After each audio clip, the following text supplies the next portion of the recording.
मीनाक्षी म्हात्रे आपल्या प्रतिनिधी शिवतीर्थावर आहेत राज ठाकरे यांच्या निवासस्थानी, तर तिथं मातोश्रीवर आपले प्रतिनिधी स्वप्नील सुद्धा आहेत, जे क्षणाक्षणाची अपडेट आपल्यापर्यंत पोहोचवतायत। आपली टीम, लोकशाही मराठीची टीम त्या ठिकाणी पोहोचलेली आहे। वरई डोम परिसर असू दे, शिवतीर्थाबाहेरची दृश्य। मीनाक्षी, माझा आवाज पोहोचतोय तुमच्यापर्यंत?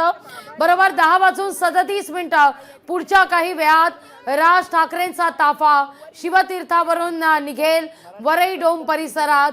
ज्या क्षणाची वरई डोम परिसरातील प्रत्येक मराठी माणूस वाट पाहतोय, तो क्षण, ती घटिका आता समीप आली आहे। मीनाक्षी,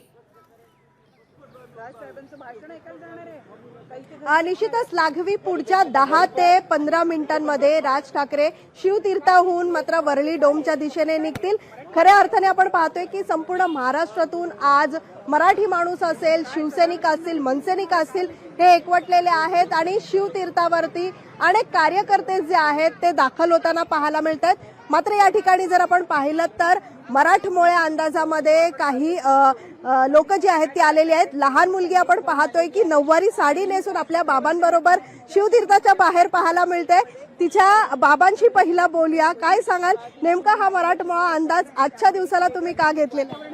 मराठी वाचवली आणि आज मराठी दिवस आहे, म्हणजे आजचा दिवसच मराठी झालेला आहे आणि ठाकरे ब्रँड हा एकत्र झाल्यामुळं खूप खूप अभिमान वाटतोय। मराठी असल्याचा गर्व नाही, माज आहे आम्हाला। निश्चितच आज दोन्ही ठाकरे बंधू हे एकत्रित येत आहेत। काय नेमक्या भावना आहेत? अनेक वर्षांपासूनच्या एकमेकांच्या विरोधात त्यांनी भाषणं केली, विरोधात गेलेत, पण आज दोघेही एकाच मंचावरती पाहायला मिळतात। मराठी माणसाच्या मनामध्ये काय भावना आहे? असंच एकत्र महानगरपालिका जिंकूया, त्याच्यानंतर विधानसभा जिंकूया, राजसाहेब मुख्यमंत्री होतील आणि उद्धव साहेब उपमुख्यमंत्री होतील आणि आपलंच सरकार आहे आणि भगवाच फरक आहे।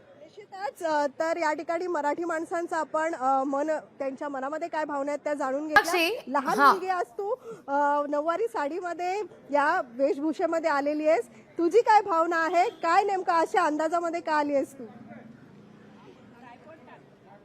तिला गर्व वाटतं मराठीचा आणि राजसाहेबाबद्दल बोल आणि तो खास राज ठाकरेंबद्दल काय वाटतं? तू त्यांच्याच घराच्या बाहेर आहेस, बोल बिंदास। I love you. पण सदावर्तीसाठी काय बोलायचं? सदावर्तीसाठी बोल, खास करून तो कुत्रालाही भुकतोय ना, त्यासाठी बोल। ए सदावर्ते, बीजेपीचा कुत्रा आता 5 साल के भुभुकर लासाहेब, thank you, I love you.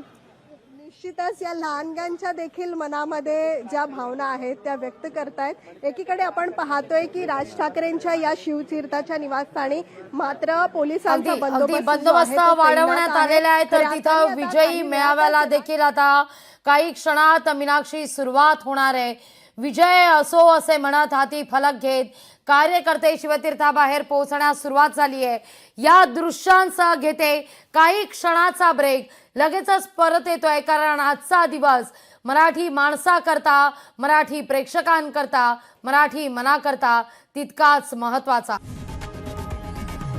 लोकशाही मराठी ऐका, पहा, जागरूक रहा।